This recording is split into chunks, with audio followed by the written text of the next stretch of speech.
I've changed the banner because we are live on Sportswire Radio because there's a lot to talk about in the world of the NFL. Maybe I'll get a thought or two on Major League Baseball. We'll do that with a couple of guys that have been doing that here on Sportswire Radio for a long time. And that is, of course, first who makes his return, Mr. Justin Gianelli. He is the man that used to be the host of the Baseball Banter, if it's a thing still. If not, he is an analyst that covers a number of different topics. He's got an Indiana, the Los Angeles Lakers, I think, NBA championship shirt on. Maybe one day they'll get back there.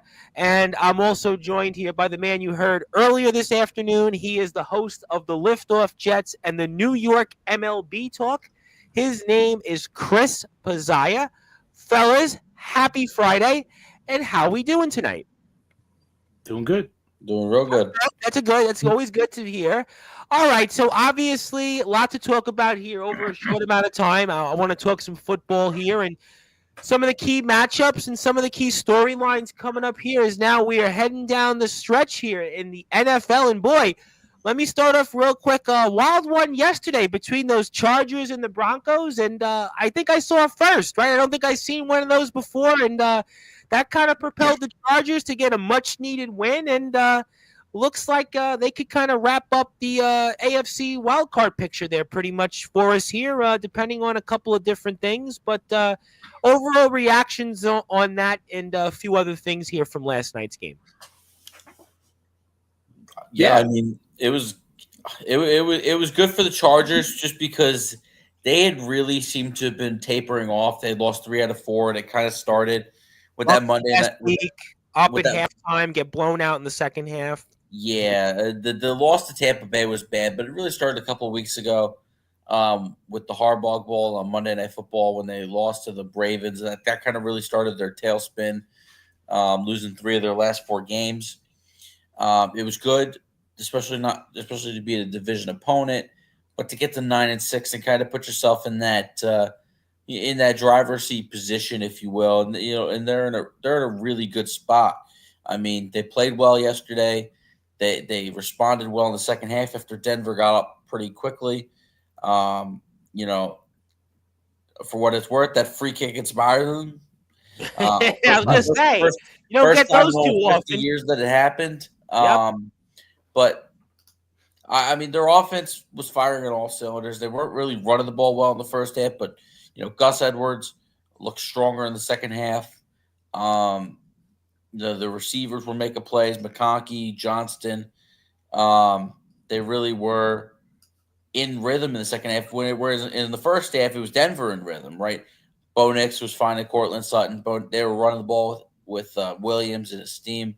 But in the second half, the Charger defense flipped it into gear, and Bo Nix really struggled in the second half.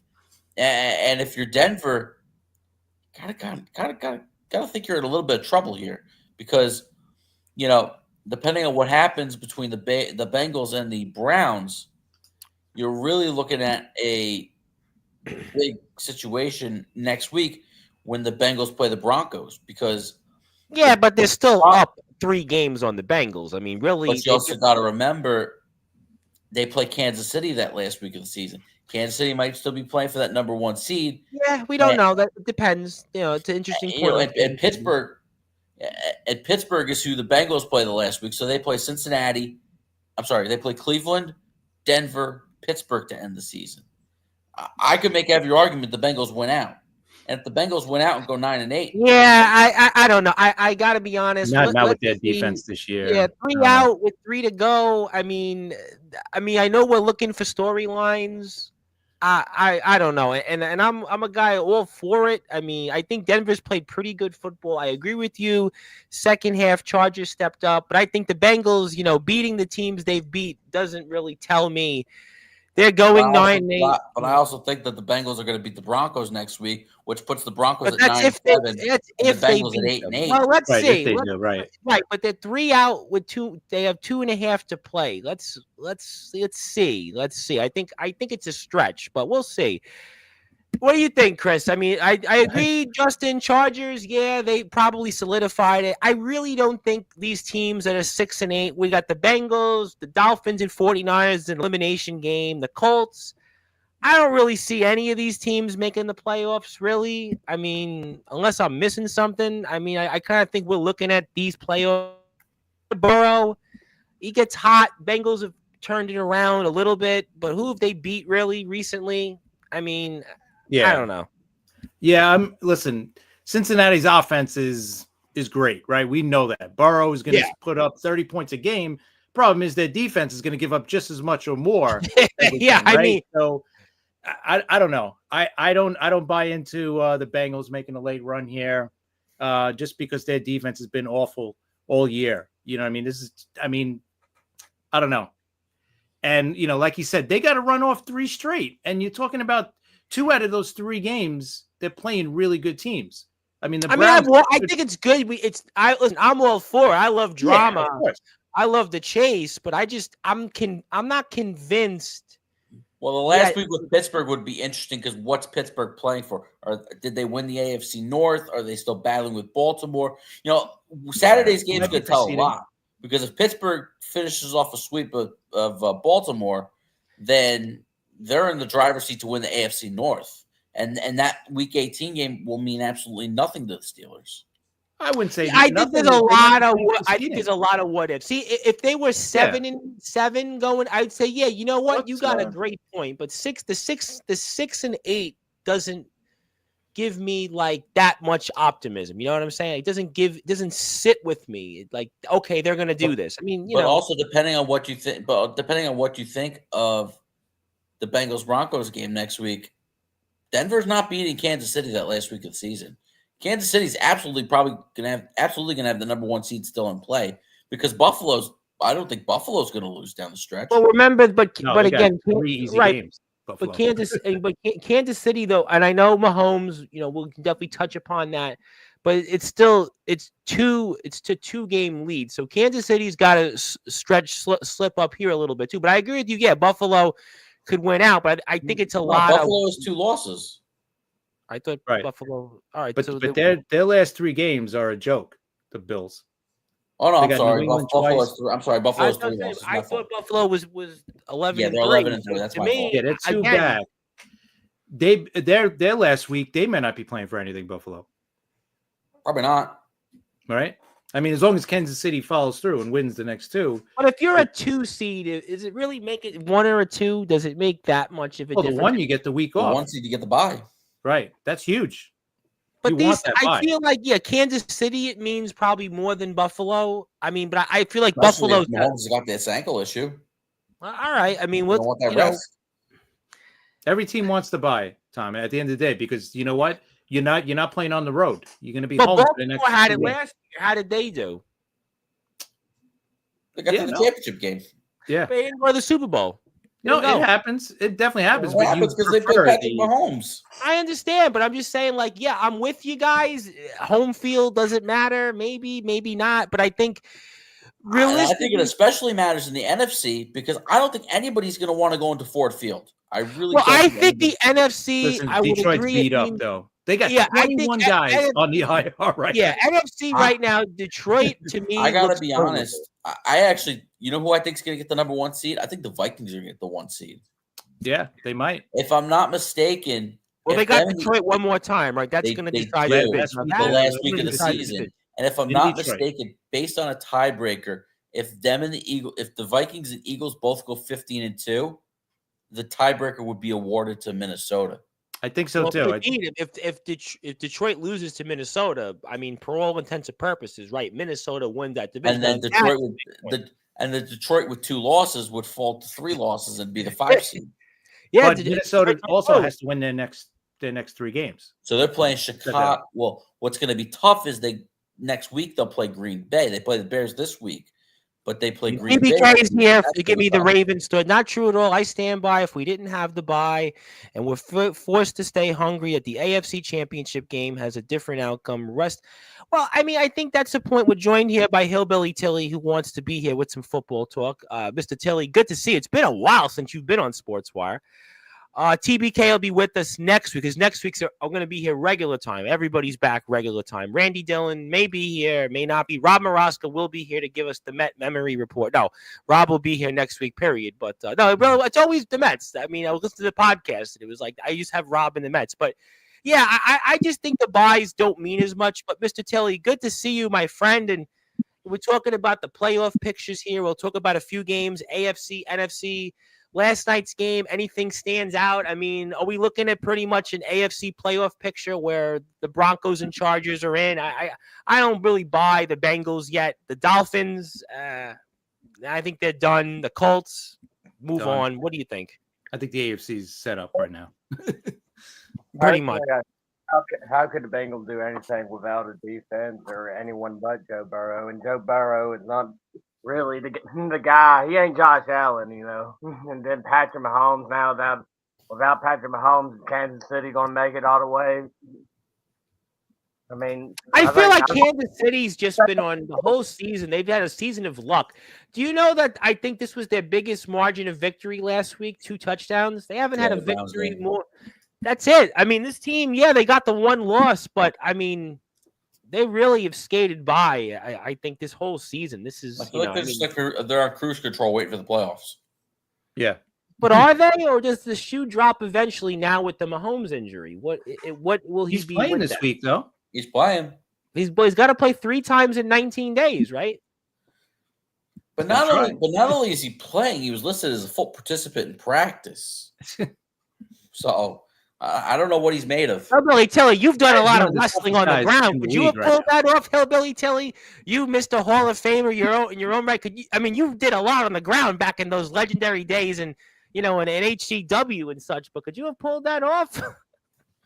I don't know if I could have pulled that off. I mean, earlier this week I heard that he was going to require surgery almost, wasn't he? Yeah. Dolphins need to do us a solid and let it with Calais Campbell and OBJ reunion happen in Baltimore. We'll have to find out. Yeah, we'll have to find. I mean, Steelers, Ravens. What do you guys think? Actually, I'll go with the Ravens. What do you guys think with Steelers and Ravens coming up here? I mean, that does determine a lot, right? I mean, that determines a lot. Yeah. Could be for the division. It definitely is. Definitely I mean, pretty much. It's a 1-game difference, right? And Baltimore wins. Now you're talking about a different dynamic, right? And now all of a sudden, Baltimore gets back, and they're maybe able to put themselves in the 3 seed, and then Pittsburgh, and what do you make of them? I mean, it's a big matchup for both teams. A huge determining factor here right now.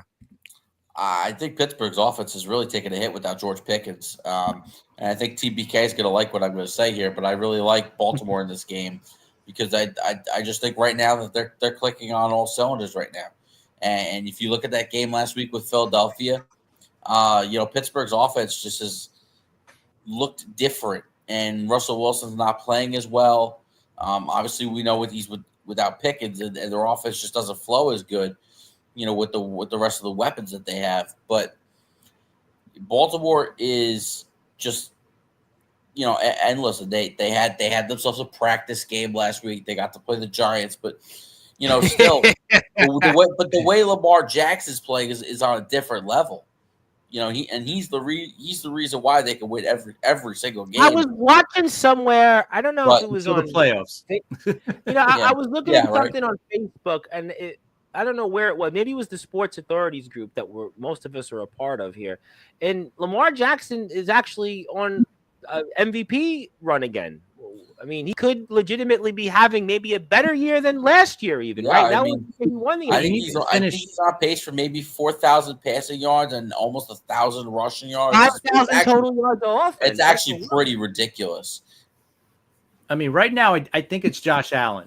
I would think he's the favorite.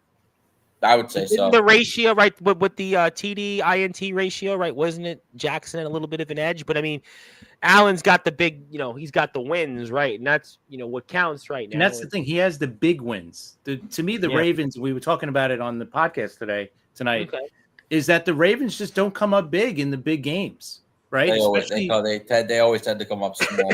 Right, especially in December and January. I mean, we see it every year. I mean, the guy's going to, like you said, put up MVP numbers again, and he could very possibly win another MVP, which would be 3, which would be, now you're getting into Hall of Fame numbers now. I think 3 MVPs are in a Hall of Fame.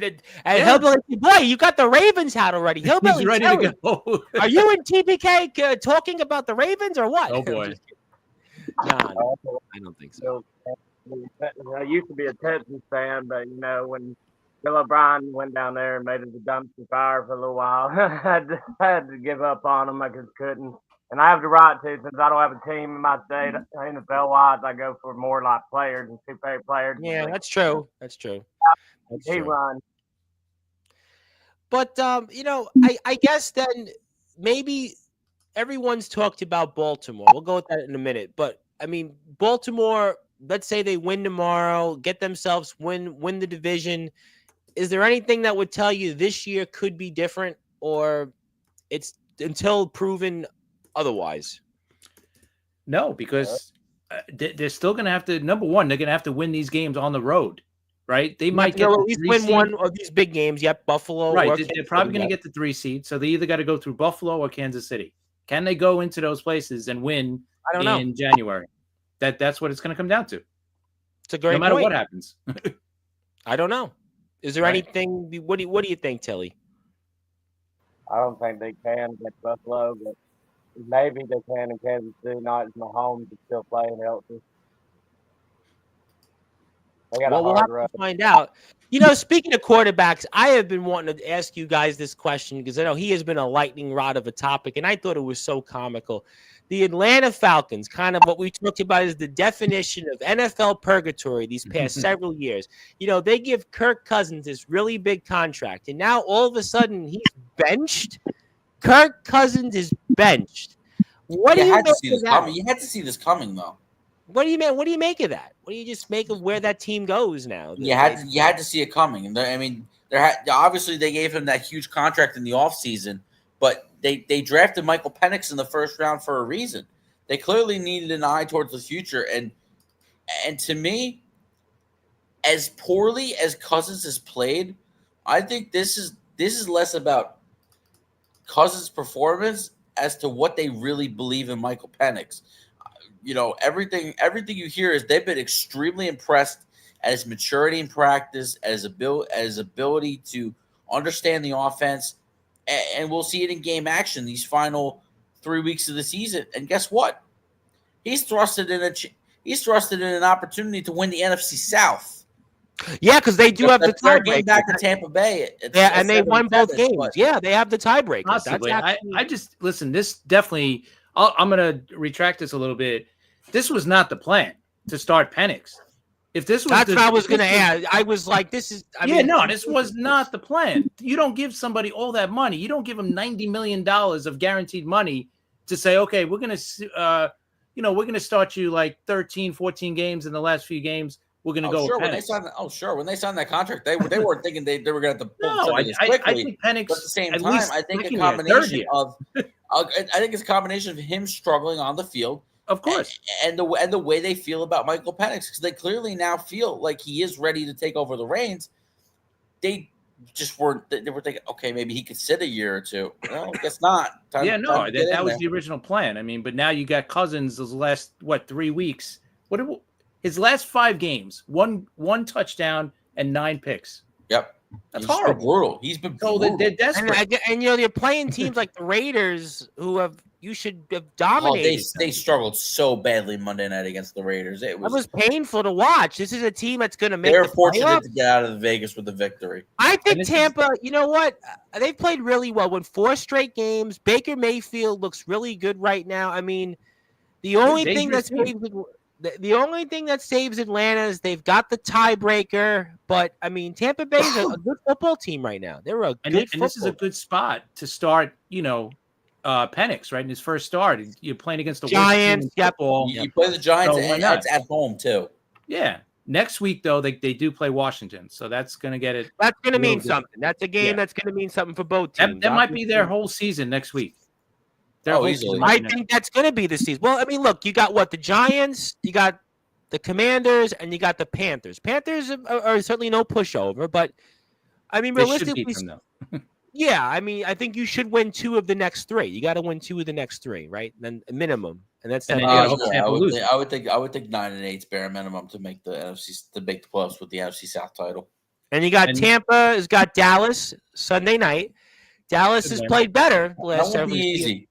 That won't be And you easy. got You know what? Carolina They and you should got win. New Orleans. Carolina and New Orleans. Tampa's got the easier schedule. I mean, they got 3 teams that they should beat. They Yeah, should. but Dallas has played better lately, for what it's worth. Yeah, they have. Yeah, it's not going to Dallas- be an easier game like it was, say, 2 or 3 weeks ago, but No, I yeah, think- they look a little better. I do think New Orleans and Carolina, you got to get those two. You got to win. you got to get those two. Out of the remaining 3, this is clearly their toughest game. Tampa Bay. That's in Arlington. Yes, the Tampa's going to. Yeah, Dallas. for some reason that game is speaking to me as a Cowboy. Dallas has played better, ironically. It's speaking without to me as a Dak potential Prescott. Cowboy upset because you kind of look at the way Cooper Rush has been playing as well, and he's kind of got them going, and their defense has played a lot better. I know they've suffered some injuries on defense, but Parsons is back to full strength. Rush has played well. They're running the ball a little bit better. Dallas is putting forth a good effort towards the end of the season. And listen, the way what we thought early in the season of this potentially being it for Mike McCarthy, not so fast. I don't think so. I tell you what, not the way Jerry Jones football. talks about him either. Well, I hate to bring it up, Mr. Tilley. Dallas won 36 games the last 3 years. I mean, there's still. I know they didn't win the playoffs, but they won a lot of games. And speaking of people, I gotta say hello to because I got a lot of people on X. I gotta wish Angela, who I called, by the way, I called her, wished her a happy birthday. I just texted her before happy birthday. She is here. She's happy, and we're talking football. Right? I did a show on wrestling earlier. Tilly, you probably missed that one. You should have been there for Chase Wakefield, but you're here tonight in the flesh and moon, which is better. But Angela, it's her birthday. She's the reason why we have 1,000 subscribers. She got me 200 plus in our home communities out there in beautiful. I don't know if it's so beautiful right now, Southern Brooklyn. It's kind of cold out right now, but she does thank us for tuning in, and she's watching, and she'll probably ask us about football. She's still got some predictions with Detroit and Kansas City. I wonder if they're going to continue to be predictions the way things are going. But happy birthday, Angela.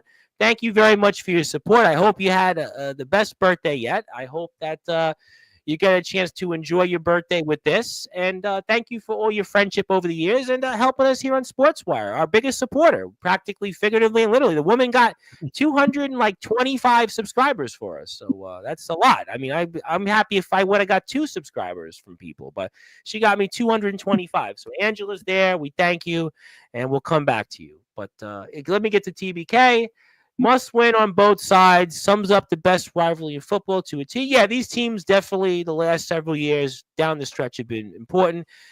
Kansas City's our kryptonite, no doubt. But one thing my team does better than any other is getting completely dominating teams that have no business dominating. If we get the Bills, we have a shot. Well, I think that's conversely a point. All right. Buffalo's I don't know. Buffalo's got to know. win a big one too. Buffalo hasn't gotten to a Super Bowl yet. I mean, this They is haven't. Allen's year, right? This is Allen's Can year. Right? Baltimore go into Buffalo? Come on. I don't see the Bills losing in Orchard Park this year. But Cincinnati's done it. Kansas City's done it. Could Baltimore do it? Different year though. This feels different for Buffalo Allen's on this a year. different level. Okay. Yeah, Buffalo feels different this year. I have to say. Yeah, I've been saying it. This might be their year that they go into Kansas City and beat Kansas City. I mean, this is the I year don't think set so, up but right it, for it Buffalo, might right? happen. What do you think, Tilly? What do you think on that? You're a general manager. I'd write down now. I'd really willing to bet the Bills Super Bowl champions. Bills, they've already went to Kansas City. I think it's in Kansas City's first loss and it was at home to the Bills. That's a good point. That's a fair point. All right, well, it's going to be a point of interest. Let's run through some of the NFL games of note here coming up this weekend. We'll run through the games. I mean, I'm not going to really talk much about the Falcons and Giants. We know the outcome. Texans, Chiefs. I mean, Mahomes not playing. Texans got a much needed win. Last week. Anything? What do you think here? Texans, Chiefs. What's your thoughts? 1:00. I like Kansas City. I think you got to go with Kansas City. But listen, Kansas City's got to play their game. Their better game this week. They haven't played great they're obviously winning games, so that's all that matters. But we talked about their biggest margin of victory was last week. Right? Have we seen Kansas City like have one of those dominating games? I don't think we did. I don't think you get it against the Texans. I mean, I know they've had. And I don't know if they don't. Will the Texans upset them? I don't know. It's possible. All right. Well, Steelers, Ravens, we spoke about. I'm not going to spend any more time on the Giants and Falcons. I mean, Lions and Bears. The Lions found a kryptonite. I mean, Dan Campbell certainly likes to gamble. Defense certainly had some issues. Injuries, 21 guys, right, are injured or at some point been injured. I know They're Bears on the IR right now. Bears have done nothing lately. They've lost 8 games in a row, but sometimes these are the kind of games in football or in sports in general where a team this is their moment. This is their Super Bowl. This is their season. What's your thoughts on this matchup? Yeah, I don't see them being. I think Detroit's going to still win. I mean, they're beat up. I don't see them being the favorite anymore, but they should be able to beat Chicago. Chicago's still, they fired their head coach. They're just a complete mess right now.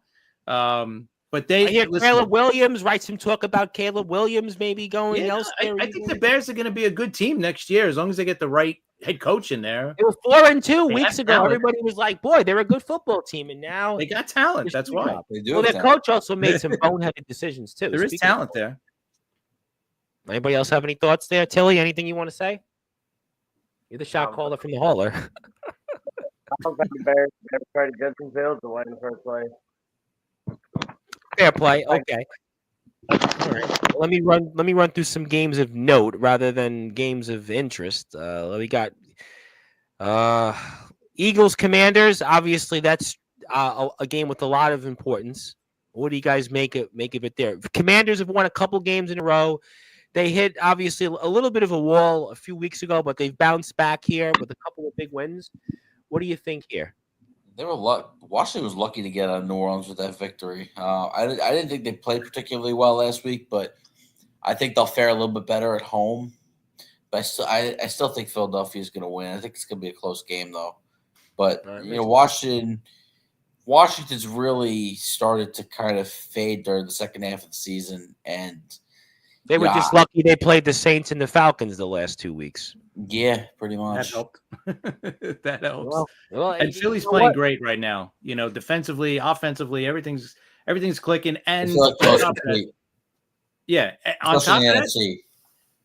of that, they're healthy, right? They're not a team that's like Detroit. Yeah.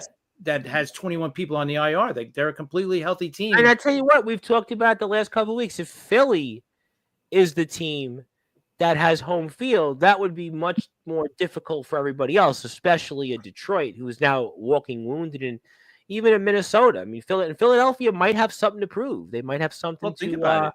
Minnesota, Detroit, they all play indoors. You put them outdoors, they're a totally different team, especially Detroit, right? Goff is a different quarterback when he's playing outside in the elements, right? Very much so. Yeah. So, I mean, listen, if Philly gets home field, it'll be a different playoff. I mean, I'm not saying they can't beat Detroit or Minnesota in their home stadium either, but when you're talking about taking a dome team outside in the playoffs in middle of January in Philly, that's big. I think I truly think the Lions are the team that needs to have home field advantage in order to get to the Super Bowl. I think if they got to go on the road, even if they go to Minnesota on the road, I think they're going to be in some trouble. Agreed.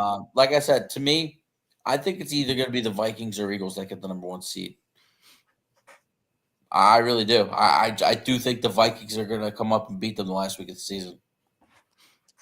We'll find out. Let me get to a couple of other games of note. Let's pull. Let's see. We talked about Browns and Bengals. I ain't going to waste time on Titans, Colts. 49ers, Dolphins. Basically, if the loser of this game is mathematically eliminated, the winner still might be eliminated. But I guess the Dolphins play better football than the 49ers. Any thoughts here? They're a beat up team. Another running back down too for San Francisco. Isaac Arendo's not going to play, so they're down. They're down to 3 guys, then, right? So they're down to Patrick Taylor to be the number 1 running back. They're just beat up, Ayuk's been out most of the season, and they're just, it's just one of those seasons for that team where nothing's clicking and they got a ton of injuries. So This is what you get. Yeah. We'll have to find out. Let me ask you guys one question, though, in the 49ers. I was listening to a couple different things. Is Kyle Shanahan in trouble there? No, not in the least bit. No, he shouldn't be, but I wouldn't think he would be. Team that sometimes in sports you need to change of scenery. They went to the 2 Super Bowls, didn't win. They went to 4 championship games. This year is going to likely be where they missed the playoffs. I know they have probably a little better path with the division, but they lose tiebreakers. But pretty much, let's say this year they go 7-10. Let's just say, throw it out there. Shanahan still comes back. You're not worried at all about his job? No. Yeah, I think he comes back. But you know what?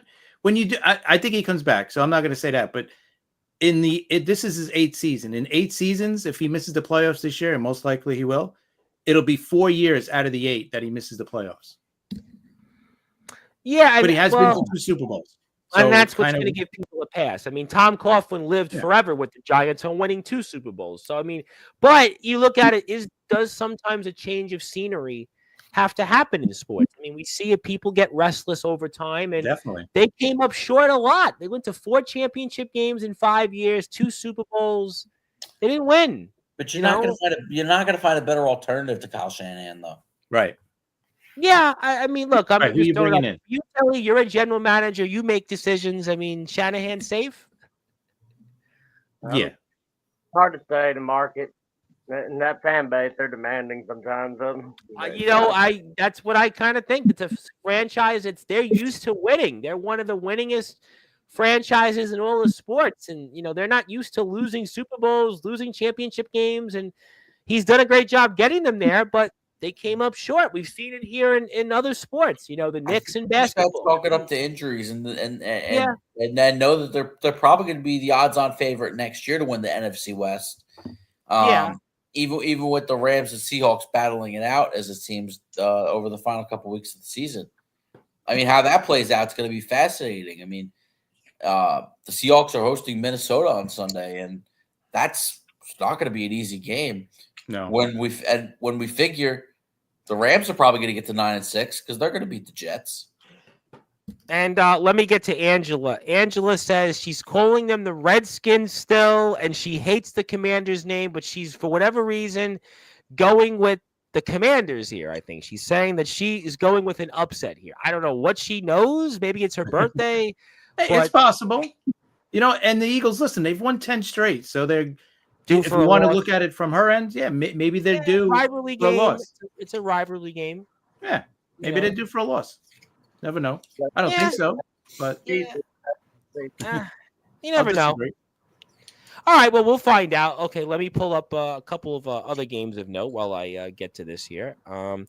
Let's go here to the next matchup that I had. We talked Saints and Packers. I ain't going to waste much time on that. We spoke about Bucks and Cowboys. Jaguars, Raiders for the number 1 pick. Basically, right. Big game for that's a big game for your Giants fan. Right. Can the Giants will the Giants win another game? Can the Giants win another game? I don't think so. I'll give you the Giants schedule. I'll tell you what. We'll go with the Giants. I think at this point the Giants won't win another game, but let me go with the Giants. I think they got schedule. Philly. One of their games is Philly, and I think is it Dallas? Colts. For the Colts at home. I'll give you the Giants. I'll give you the Giants schedule. Week 17 to play the Colts at home. That might be a win. Colts and Eagles. I don't know. They might win on Sunday. The Falcons always find a way to screw up. That's true. That is true. If the Falcons lose to the Giants, I don't care what they do. They still could make the playoffs, but I just don't see. I don't see how the Falcons would make the playoffs with a loss to the Giants. I just could be missing something here on this. Oh, if they lose, they're done, I think. How do you recover? How do you recover from that? I mean, they barely. I mean, it was a Justin's point. I mean, they barely beat the Raiders. So I mean, from that vantage point, it's a point taken. It's all going to be about how much life Michael Penix brings into that offense. I mean, the offense has been dying for some juice because Kirk Cousins hasn't been able to provide it. They have a ton of talent. You have Drake London. You have Bijan Robinson. You have Kyle Pitts. I mean, you have the talent on offense. Definitely. But it's not translating into any points. Yeah, no, there's definitely, the first half of the season, they look great. Everybody was like Kirk Cousins, and now, they're struggling. They're definitely a struggling football team. And the one thing that he got lauded for throughout his college career was his accuracy. So we'll see if he could bring, Michael Penix to bring that accuracy from college to the NFL, and how he's able to read NFL defenses, right off the bat. So it really will be interesting to see how he's able to, diagnose the defenses translating from the NFL, from college. And one other thing, and I'll come back to Angela in a minute, but Vikings Seahawks, I mean, that's probably the other interesting matchup. Yeah. Should be a good game. I mean, listen, I think Minnesota's the better team, obviously. Yeah, they are. And Seattle has not played well these last couple of weeks. Seattle, do you know Seattle is 3-5 at home this year, fellas? 35. Yeah, that doesn't happen. You're supposed to have the home field advantage like nobody else. Isn't Seattle 13th man? Geno's health. He's good to go. Oh, he is good to go. Okay. Geno's good to go. DK Metcalf's good to go. Kenneth Walker's good to go. Also, I will say, Seattle's been a bit of a house of horrors for the Vikings. But Seattle's home record really gives me heartburn. 3-5 at home, and this is their last game. I guess that'll be good for them, but they really need a win here to keep their playoff hopes in check. But I don't know. Vikings have been a good football team, and who would have guessed with the Vikings the year that they've had, right? I mean, Jets don't have much luck with quarterbacks. Angela wanted to say Falcons will win easily over the Giants. She loves her Giants, but this year is just not the Giants year. So she still says, even though the Giants point to the Vikings real quick. The Vikings were another team. Now, I know he ended up getting hurt in preseason, J.J. McCarthy, but the Vikings were another team that took a quarterback in the first round. And, even if he didn't get hurt, I mean, you look at the way Sam Darnold's playing, his ass wasn't going to get benched. I mean, he's had an unbelievable. Does Sam Darnold come back for the Vikings next year? That was kind of the talk I was. Probably not. I would. I wouldn't change a damn thing, right? Listen, it's clicking with him and the coach and the offense. And what if the Vikings do go deep? What if they get McCarthy go to the Super Bowl? Right, you can't change then, right? You can't listen. I would, if I'm the Vikings, regardless, unless the season really falls apart, which I don't see it happening. And I'm not talking about losing in the playoffs. I'm talking about, let's just say they lose all three games and they are flame out in the first round. I don't think that's happening. I would not change a damn thing. I would let J.J. McCarthy, battle for the number 2 spot in camp. And listen, if Darnold struggles next year, then you could go to McCarthy. But I would run it back and start the season with McCarthy next year. They have so much talent on offense. He's playing so well with Jefferson, with Addison, with Hockenson. Aaron Jones has looked great at running back this year. I mean, there's just so many weapons. And Kevin O'Connell has brought the best out of Sam Darnold. And I think not only that, he's grown into the role as an NFL quarterback because he got a chance to sit last year at San Francisco as well.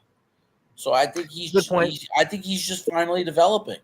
That's a good point. That's a very good point. And again, everybody, we were all high on the Lions, and now they've gone through some injuries, and it's certainly a little wobbly for them. And Minnesota could overtake them. Arguably in better shape right now. And how about the Packers? Packers go in their own right, get a win in Seattle right now. They're a good football team. I'll tell you what, the North, boy, the Bears. You know what? It's gonna take them a while to come back. I know they got maybe good players in place, but boy, could be a long time before the Bears be relevant in that division. I mean, you look at the NFC South. Yeah, you can certainly get 9-8 and win a division, but you're in the North.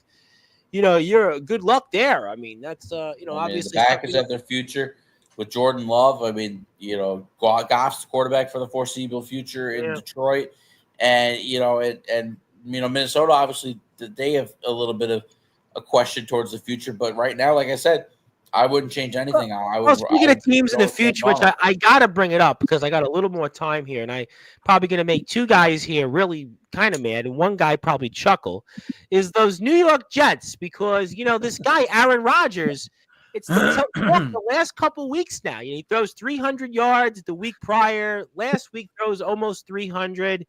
He's talking about next year. He's looked good the last couple weeks. The Jets are averaging 25 points a game now the last 4 games.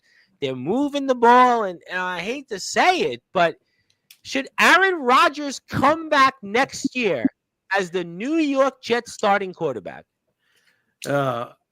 Obviously, it depends on the new GM and head coach coming in, but I also think these next 3 games that they play, if he looks as good as he did last week, every game, these next 3 games, whether they win or lose, if he looks as good, throwing for almost 300 yards, a couple of touchdowns, whatever, they may bring him back. If he goes back to looking like he's washed up, he's old, or whatever.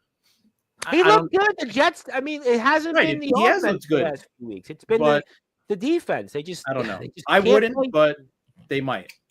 Because what are your options? But what are your options? And look at where you're going to be in the draft, right? You ain't getting the number 1 pick. Right. What are you, 8th right now? We're probably not drafting a quarterback either in the first round. He wants to come back and play, and if he plays strong the last 3 games, the Jets you look at this season, they lost 5 games in the fourth quarter. They were leading. People would be talking about them. Oh, if they won 3 of those games, we'd be talking about a Jet team right now that would be in the middle of a playoff race. We're not, but he's played better. At times, I think he's made some poor decisions. Absolutely. He hasn't been able to get out of the pocket. He's not been able to throw the ball away in key spots. But, it's not his fault on the defense. In the last 4 weeks, they're averaging 25 points a game.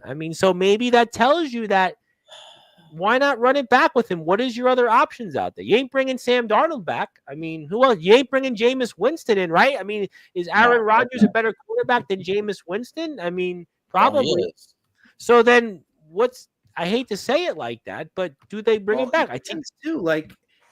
It depends on the GM and head coach next year, because if they look at next year like they want to win, they're probably going to bring back Rodgers and say, okay, yeah, we're in it to win it next year. If they figure, listen, it's going to be a rebuild type of year, guys shuffling in and out and all that. Yeah, then you just get that bridge quarterback for that year. Somehow win 2 of these next 3 games. They somehow win 2 of the next 3. It's not about winning. I think it's more about how he looks. Yeah, if he plays well, but I'm assuming he's not going to play well in Buffalo. He's going to play okay against the Rams, and we got Miami as the other game. I think he'll play okay against Miami. He looked good against them a few weeks ago. There's going to be people that'll say, well, bring him back. Tilly, you're kind of shaking your head. You're laughing at me. I didn't think I'd get here. I'd do it. I'd do it. I'd bring him back. I would. I'd bring him back, and I'd bring Adams back. And Chris, we're going to be in the top 10. What do the Jets do for that first pick? Draft an edge rusher? You guys talk about they can do a lot of things. They can draft a line. Because listen, one thing for certain, and one bright spot you could really take out of this Jets miserable season is how well the offensive line has really played over the last few weeks of the season, especially Fashanu at left tackle. But John Simpson's had an unbelievable year. I look at it. Tittman's been pretty solid at center. And Vera Tucker, when he's in the lineup, he's kind of been in and out this year. But when he's in the lineup, he's been rock solid. So it's really only have a slight weakness at right tackle, but you could also do another 1-year deal with Morgan Moses. Right. That's the guy in the 2nd or 3rd round. Yeah. So offensive line is not realistically, you're looking at Rodgers, right? It's a bridge year, right? So no matter what, it's you're going to need a bridge quarterback. But I think they're going to also want to hire a veteran coach, which signals that they're still going to want to try to win. And I think that's where they bring back. I don't think the Jets. I just don't think the Jets are going. I've heard. I think you talked about this with Sharman right on last week's podcast about the fact we got to get this right this time. It's got to be an intense, thorough search. So we're not getting like a Robert Saleh to come in here. We're certainly not going Adam Gase, but we're going to have to really get somebody with a track record. So wouldn't a track record coach tell you that you're going to go for 1 year with Aaron Rodgers, going to be 42, but you know what? He's played better in the second half.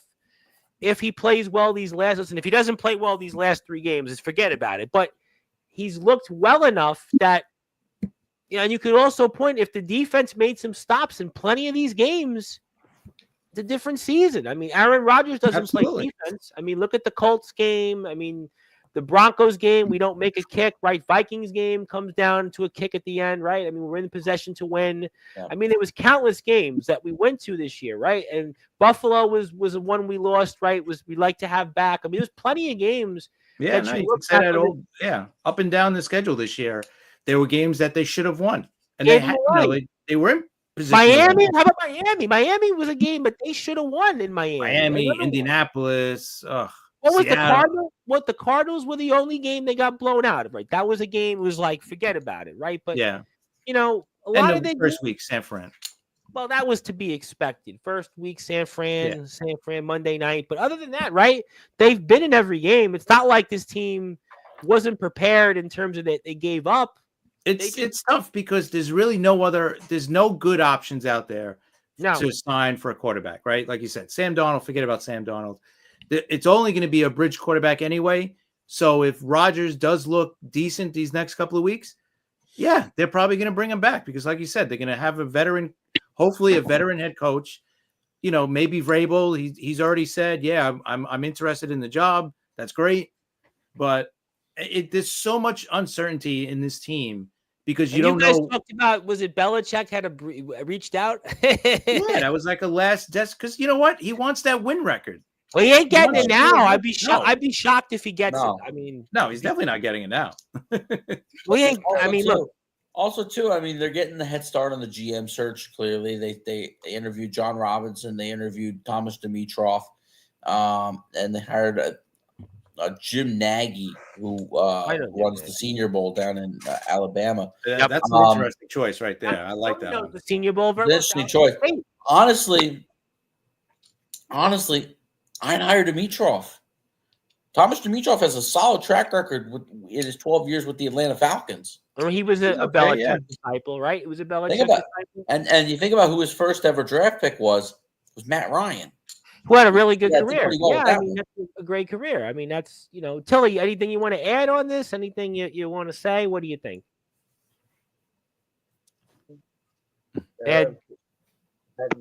Aaron Rodgers, man, you got to go with him. You got to keep him. And hiring a GM wise, I'd consider the guy down in Alabama. Belichick is he the one that's Belichick disciple? Because look at the Texans. I mean, their new GM, he just came in. He was the GM for Tom Brady for all them Super Bowls, and look at their turnaround when you thought that was gonna be the worst team in the NFL for years to come. That's a good point because the Texans, all of a sudden, right, a couple of years ago, it was almost like a miracle for them to win a game. Now, another division title, you're in the playoffs. You have a chance to, at least have some more playoff success, and that's a good point. That's a good, and what a difference sometimes a coach makes. You get the right coach, and you look at the Chargers with Harbaugh, right? Our old friend Anastasia Racine. last year lose game after game, and even the 2 years prior they make the playoffs. We saw what happened, but this year, they're 9-6. They're in position. They're pretty much in a position to be in the playoffs, and that's a difference a coach makes. And the legendary Jodell is here. Jodell, Rob Maraska decided he fell. And he forgot to put his dentures on. No, Rob actually couldn't make it. Rob actually couldn't make it. He actually just said he was too late. He'll be here next week to talk about the Mets. Really wasn't much to talk about in the Mets. No, but Rob actually couldn't make it. Alyssa O'Toole had a few things here to say. But we're talking about football. We're talking, Joe, the Jets. Jets obviously have some decisions, and you got the Braves. The Braves got some own decisions too to make. It's past Rob's bedtime. Yeah, I know. I think it is past his bedtime, Rob. Yeah, it definitely is past his bedtime. Probably Rob is probably got to put his dentures. No, he doesn't have dentures. I know Rob. He doesn't actually have dentures, but he looks old enough for dentures. But no, he doesn't have dentures. But yeah, I guess we're talking the Jets. We're talking about Aaron Rodgers. Probably, maybe comes back, maybe not. What about the Giants, though? Are they going in a coach, general manager change? Where does this franchise go? Their hope. Is Dable coming back? For certain, Dable comes back one more year after this, or I don't know. Try again. I would think if you're going to clean house, they got to clean. You know, I don't think they could just I fire wouldn't do one. it. I think you got to do both and just. Well, start let's over. go through it around the league. Since most of these games aren't great this week, right? Jacksonville, Doug Peterson, is he on the hook? Gone. He's gone. All right, he's out, right? Antonio Pearson, the Raiders, probably gone, right? I think that's 50-50. Yeah. I really think that's 50-50. All right. You know, All he right. hasn't done anything to keep his job. Trust me, I'm with you. He shouldn't keep his job, but Davis owning that franchise tells me he's getting the boot. He was on the fence last year, and they played good for him. Dable with the Giants. I'm going to say safe, but the Bears are say he's obviously done, but- changing, and the Bears and Jets are changing coaches no matter what. So they're obviously Jets they're definitely. changing The coaches. Bears, the Jets, and the Saints. Yeah, the Saints, and they've obviously. They already fired Dennis Allen. What about Stefanski in Cleveland? I wouldn't do it. No. I'd keep him. We get another shot despite the whole I would. turmoil there. I think he Let's just go. signed an extension too, him and the GM. But So this I don't think they're league going. Yes, doesn't they did. matter so much. You know. And I'll say it one more time: Kyle Shanahan. Safe. Yeah, he's not going anywhere. He's got to come back. This was one of those years, injuries and nothing's clicking. You know, the guy was walking off the field. He didn't want to play. I think this was just one of those years. I think it's time, you know. Yeah, I think he'll be on the hot seat, though. Next year, if he has another season like this, yeah, then we could start talking maybe. But no. Miami. That's the interesting one. I wouldn't fire him, but I could see Stephen Ross pulling the trigger. It's a team they've spent money. They want to win. They've been stuck for years now between 9-8, 10-7, 8-9. And they're not beating good teams either. That's the problem. He's got Mike McDaniel has a horrendous record against winning teams. Yeah, I don't know. I mean, he might go, but we haven't heard anything about him getting fired. But I think, like Justin said, he might. Pull the trigger. I mean, you know, a sneaky suspicion says that Stephen Ross is going to pull the trigger here. An owner there that I think he might get rid of. I think he might get rid of Chris Greer, the GM, too. I think, you know what? That's a franchise that has not tasted any real playoff success now in what, 25 years? Yeah, they haven't won a playoff game in over 20 years. 20 Since plus 2000? years.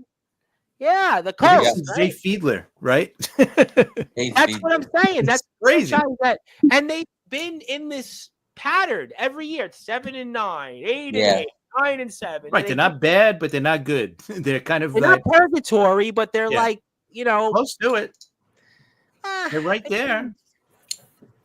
I don't know. I look at Miami. I think that, you know, they've spent money. I mean, the coach. I mean, if they finish 9-8 again, I guess he'll come back. I guess. But I don't even think they'll finish 9-8. They got 6 wins now, right? You got the Jets, San Francisco, right? At San Francisco. You have Buffalo one more time, or am I missing something? Let's see. San Fran at home, and then at Cleveland, and then at the Jets. They could go 9-8. They could. They could. They will. Likely they one won't. of those games. They're going to lose one of those games. So 8-9. Let's say they go 8-9. Yeah. See, I wouldn't. I think McDaniel's a solid head coach, and I just would not get rid of. I would not get rid of my coach if I don't. If what's out there is not going to be better than what I have. It's an owner that wants to win, though. He wants to win. It depends on who you bring in. Ross is very impatient. And can you blame him? They had no playoff success. None. You bring in one of the Detroit coordinators, I think, you know, whether it's Aaron Glenn or Ben Johnson. Yeah. I know he's had, I know they've had injuries, but Aaron Glenn ain't so hot right now. Oh, that's a good point, too. Yeah, and to tell you, Zilla, I will have Ace Reed 9 He's o'clock. still the number one seed in the NFC, you know? Cincinnati. No. Did you see the way they kept Marvin Lewis for 55 years? Yeah. I mean, they're not getting rid of maybe the DC should get fired. And Joe Burrow have a great relationship. And I gotta ask it because I would fire the DC though. McCarthy, he's back. I would keep him. They're going to keep Mike McCarthy. Jerry Jones Jerry Jones on this radio show every week loves him up. Right. Well, the record's good. Sometimes that's not a good thing, right?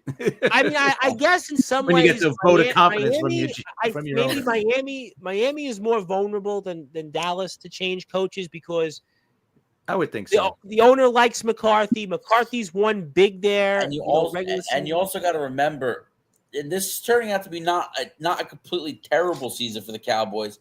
No, and they lost Dak Prescott. Yeah. I mean, I think that's any other place like a built-in fall. It turns into like a built-in fallback for Mike McCarthy.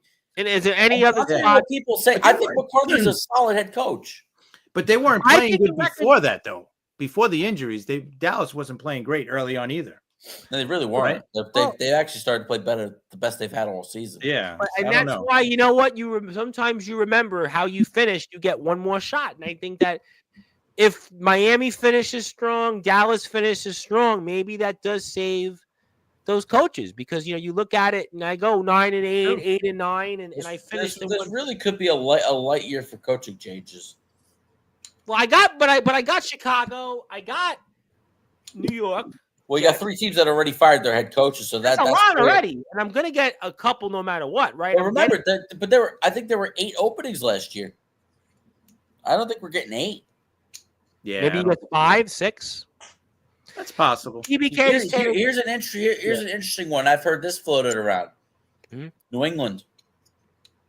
After 1 year, would they really get rid of him? I think Kraft wants to hire Vrabel. Well, that would be different if you go 3-14 or something like that. Vrabel played there. Listen, I don't like giving up on guys after 1 year. Like I'm not going to give up. Like I'm not going to give up on Canales. I'm not going to give up on Mayo. I think Carolina, you're getting signs that there's life. Yeah, they've played better. Yeah, I think Dave Canales actually done a reasonably good job. I was listening to Bowles talk about him a couple days ago. He did an interview. Well, but I was listening to it. It made me say that they've been in a lot of close games. I think Carolina, but to me, the Giants. I gotta think still Dable's on the hot seat. I think Pierce is on the hot seat. I talked about McDaniel, Miami, maybe. So you may say light, but these owners, you just don't know. And TBK wants to say before we move on to a few final things, is that the Cowboys won't turn the corner until Jerry Jones kicks the bucket. Too stubborn by his own team. I heard that because that's why I hope he lives forever. He's not ever going to hand the reins to somebody as a GM. He hasn't had a GM in 30 years. Since Jimmy Johnson, right? Jimmy Johnson was the GM. Yeah. Right? So he's Jerry Jones. He's never going to give up the GM title. He's too power hungry, right? To give up the GM title. At TBK's right, they're never going to win anything. And Joe Dell wants to add something about Anthony Finkel, who's definitely not watching this. I can tell you that for the fact. New England likes to hire head coaches that give resignations on a napkin. Yeah, that's a Bill Belichick joke. Yeah, that goes back. And an Anthony Finkel joke on Sportswire because Anthony Finkel used to famously pick his games on a napkin. Yes, because that's Anthony Finkel, who's like I said, definitely not tuned in here. Definitely not tuned in, but that's okay. We love Anthony Finkel. We appreciate him, but not tuned in. He's one of these guys, we gotta you could link me, give me my band. I'll play my band on my radio, but give me the link. You're not listening. That's all good. I love Fink. That's just how guys, that's how guys are. What can you say? I got you. Yep. We say hello to TBK. TBK's back with the rest of the gang next week. Anything else NFL we're missing here before we get to a few final words? Anything else to cover that you think is of note for the audience? I think the storylines of Detroit, right? Detroit comes back to earth. Buffalo, Kansas City, they're battling. Pittsburgh and Baltimore is probably game of the week, maybe a game of the regular season based on the ramifications. Although people would have said Detroit and Buffalo was that. Minnesota and Seattle's a game to watch.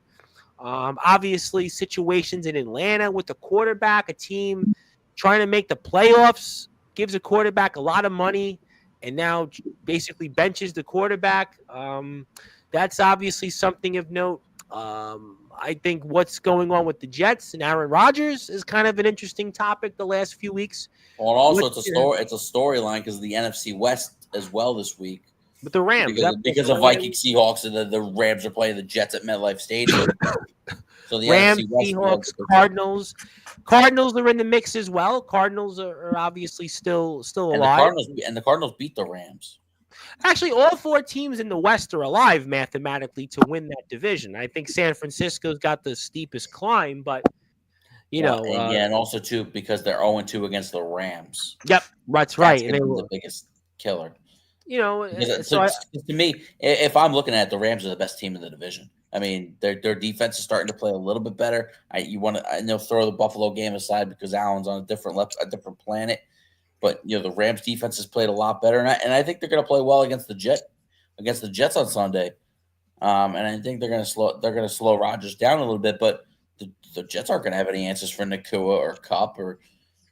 They're certainly not going to stop Kyron Williams. That's what they. I guess they stopped the running back all year.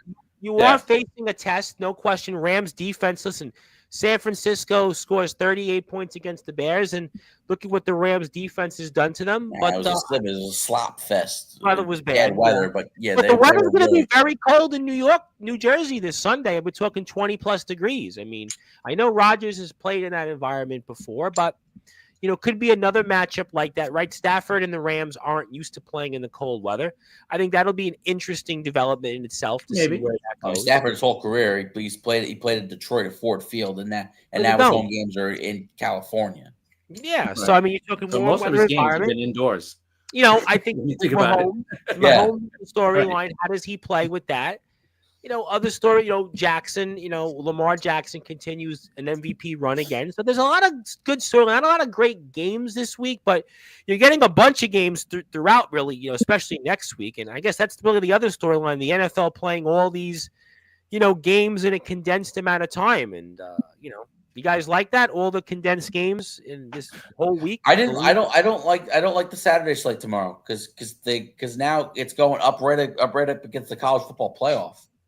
Right, that's the bad part of it. But especially you have 2 early games tomorrow.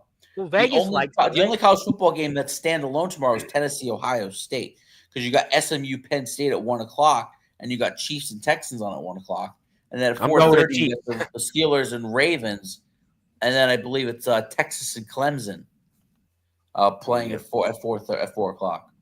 But you know what? But those are the 2 best games I think in the NFL this year.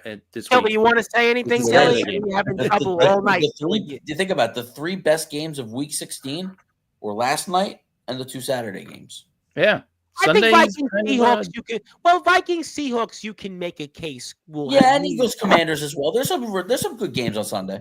Good. I mean, they're not. But think about it. The CBS National 425 is Bills Patriots. That's the Nance Romo game. There's 2019 that would have been good. Not now. Now Burkhardt and Brady are going to Baltimore. They're the Steelers Ravens game tomorrow is on. Well, that's a great matchup. Yeah. Telly, you want to say anything before I get ready to close the show? I know you're having technical difficulties as always on Sportswire. Anything you want to say, NFL? Not NFL, but I would like to bring up college. I'd say that tomorrow they have to go head-to-head with both the college games he just said. I know the games I'll be watching will be the college football playoffs. That's a good point. All right, Joe Dell wants to come up with this. Can you explain how the free kick came about? Watched football for almost 50 years, never knew that rule existed. Why can't the D line up on the line? That was new to me too. So, but they did explain it on TV, but I've never seen it. Well, there's always a first for something. I mean, look, you know, and the Chargers used it to their benefit. And look, they got a big win. I think that's another storyline. Chargers get a 9th win, and they struggled, and they found a way to exercise some of their demons, a team that struggled late in the season. We'll see if that remains. I mean, if you're going to go with Justin's point and saying the Bengals are alive mathematically, maybe they can get hot. You have Burrow. I don't know. Dallas has played hot. Buccaneers in Tampa Bay could be a sneaky good game. I think Tampa-Dallas is probably it's not a terrible matchup. I think the Monday night game. It's not terrible. I think Tampa Bay. Dallas continues to play the way they've been playing. Baker Mayfield's played really well offensively. I mean, the Bucs are. I tell you what, they're fun to watch. I mean, so I think Mayfield's been great. That's not a bad game Sunday, so that's something to watch. I think 49ers, Dolphins, an elimination game. Miami's won 4 of their last 6. So if Miami won, maybe you feel a little bit optimistic about them again. So that's something else to look forward to. So there's a bunch of stuff. We'll talk about a lot of it. Certainly next week. We'll have a lot more. Regular show will be at 10 o'clock. We'll have TBK to talk some wrestling. Randy Dillon may or not be here, but Rob Maraska will be back to give his takes. We'll talk Bellinger. I'm sure. I just can't do baseball this week. It's like Bellinger, and that's it, really. But Yeah. you guys talked about it on the pod. I mean, you guys talked about it. I heard it. I heard the whole thing. Bobby Tats talked about it, and we'll go to closing thoughts here. Justin, I'm going to go with you first. Anything else you want to plug, share, or say? And the floor is yours, and fire away. Yeah, thanks, Tom. Good to be back. Yeah, I just want to talk a little more about the college football playoff. And listen, I'm not going to get into the debate of whether or not Indiana deserved to be in. The fact is they were in, and they, to me, looked totally overmatched tonight. I mean, against Notre Dame. Notre Dame came out flying early on, especially that 98-yard run by the kid Love.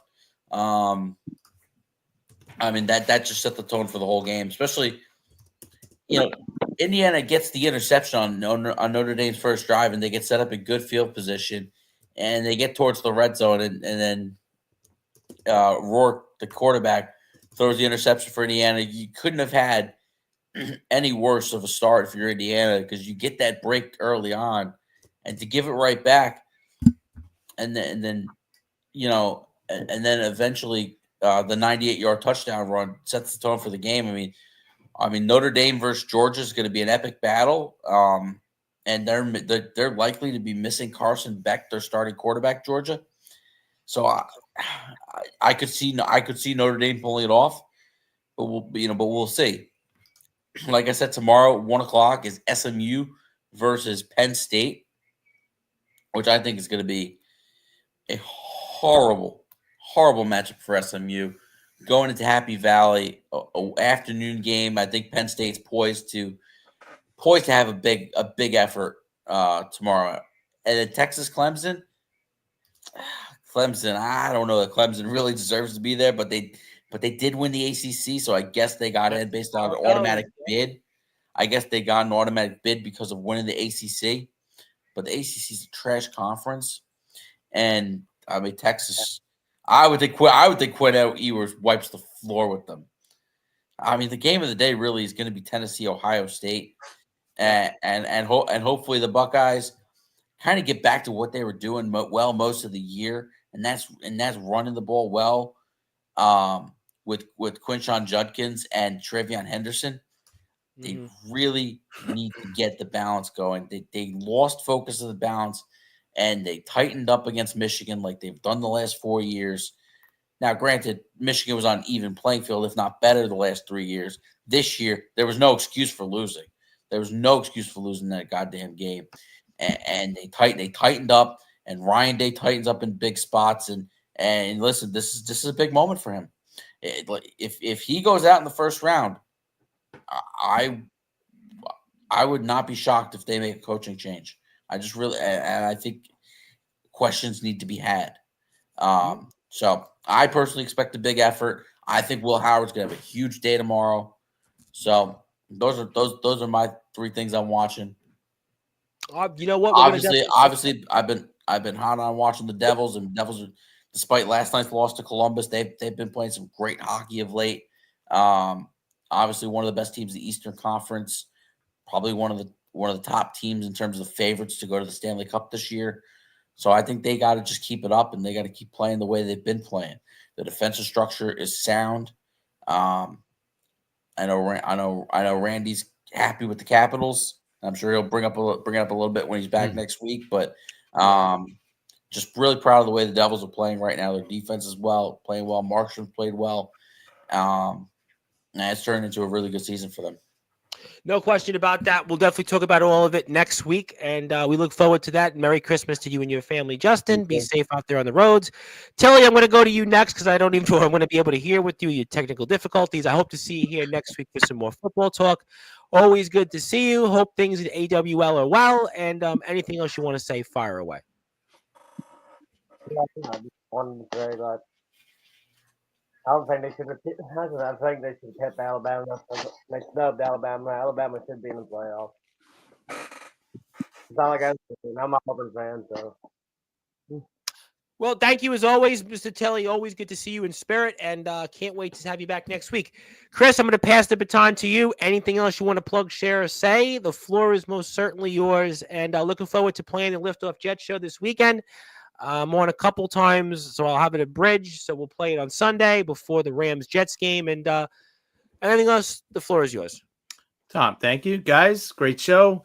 Yeah, I'm just looking forward to seeing what's next for the Yankees and the Mets. We talk about them every week on the show, and I'm just curious what's next because they both still got to make a couple more moves to really finalize their rosters. So we're gonna see. Like we were talking about, where's Alonso gonna go? Alonso might just fall right back to the Mets. Right? Yeah, his market's not exactly heating up, so he might just fall right back to the Mets at a decent rate too, which would be great for them. So we'll see. I don't think the Yankees are going after any big first basemen, whether it's Alonso now. So I think it's going to probably be Goldschmidt. Yeah, they're leaning towards Goldschmidt, and from what I was just reading, they're hoping that Arenado will okay a trade to the Yankees as well. So are they trying? Are they trying to be worse than last year? Because that's kind of what it feels like they're doing. I don't know. First base wasn't good, so they could put us there at first, and it would be like an improvement. So yeah, but you're talking about a guy. So they got Anthony Rizzo. He wasn't really declining when they got them, but he really fell off on the Yankees. And Paul Goldschmidt's in a clear decline. So is Nolan Arenado. But Goldschmidt was better in the second half. He was, but also too, if you think about Arenado as well, and I wouldn't really want him for the Mets either. Yeah, I'm not a fan. I'll be honest. I wouldn't want it because his defense isn't as good. It's still pretty good, but not as good. The bat's significantly slower. And look how foolish Pete Alonso looks. Apparently turned down a 7-year, $158 million deal. Yeah, he's not getting that. He's not getting that. I mean, no. I personally would I give him 5 to 6 years? I would, but it's not me. And I don't. You know what? Maybe I think he's going to fall right back to the Mets. I really do. I think that could be the last offer. And unless he takes a 1-year deal, approve me. But I don't think he's going. The Astros are off the board. The Yankees said they're not going to spend. It doesn't sound like they're going to give up another pick either. So they're not going to spend any more players. And that's what Joe in Seattle. Why isn't Seattle not in on Alonso? They don't financials. Oh, they're still having problems with the TV. The regional sports. They're trying to trade Castillo. Regional sports hurt a lot of these teams. You look at Milwaukee, look at Seattle and Minnesota. And thank you, Joe Dell. Yes, Merry Christmas to everybody who celebrates. We'll definitely be back Friday. Rob Maraska will hopefully be here and give us the Met memories. No, Rob was great. He does. He gives. It was fun listening to him and Anthony Savino. It was like the two Met feel like. Yeah, I was growing up. That was an interesting chat. Yeah, I was in Brooklyn in 1969. Yeah, I watched the game and the cat is there. Yeah, that was fun. It was like reminded me of Also, okay. What? Yes, I got to go after this. Yep.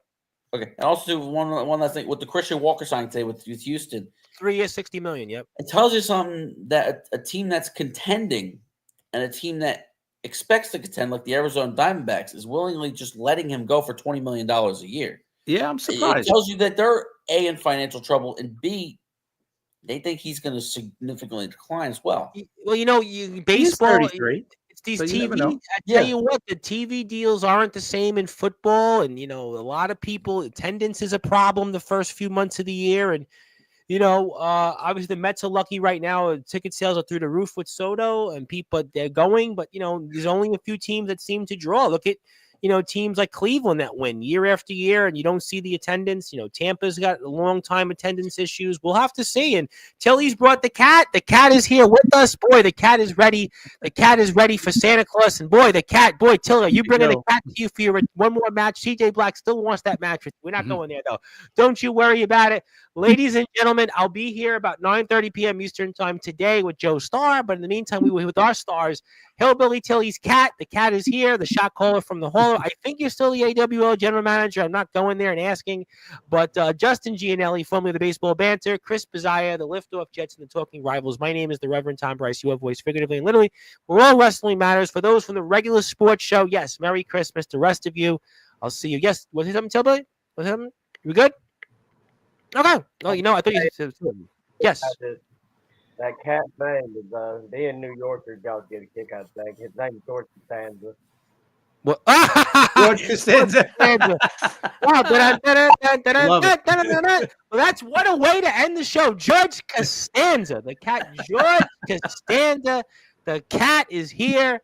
And boy, George Costanza would have a lot to say about the Yankees offseason, which I think has still been a pretty good one. So I'm looking forward to all of it. I'm ready to retire for the day. Thank you, everybody. I'll see you and enjoy. Merry Christmas to the rest of the gang here, and I'll see you tomorrow on Sportswire Radio.